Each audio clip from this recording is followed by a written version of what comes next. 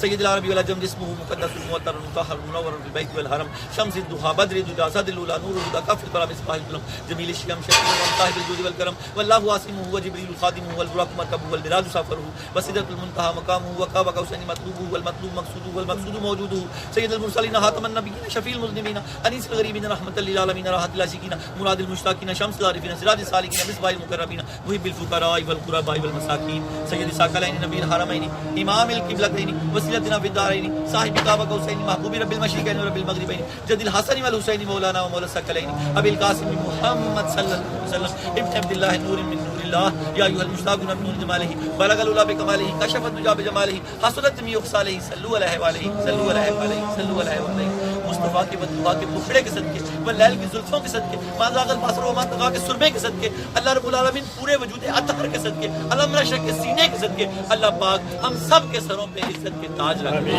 درود تاج کے صدقے ہم سب کے سروں پہ عزت کے تاج رکھ دے. درود تاج کے صدقے ہم سب کے سروں پہ عزت کے تاج رکھ دے.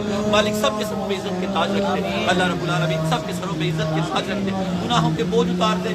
مالک تنگ دستیوں کے بوجھ اتار دے. غلامی نافرمانی کے بوجھ اتار دے. میاں بیوی کے جھگڑے کے بوجھ اتار دے. اللہ پاک بے جا پریشانیوں کے بوجھ اتار دے. اللہ پاک تنگ دستی کے بوجھ اتار دے. اللہ جتنی بیٹیاں یا بیٹے نکاح کے لیے بیٹھے سیدھا کائنات کے صدقے نیک نکاح کے اسباب پیدا کر دے. انتظام و انسلام پیدا کر دے. بیماریاں تو شفا دے دے. اللہ تعالیٰ دوائیوں کے پیسوں کا انتظام کر دے. اس کا انتظام کر دے. خمسة تطفي بها هر الوباء الخاتمة المصطفى والمرتضى وابناهما والفاطمة. دعا کے اذان کا وقت, دعا کی قبولیت کا وقت, تجھے سونے مصطفیٰ کا واسطہ ہماری دعا. نور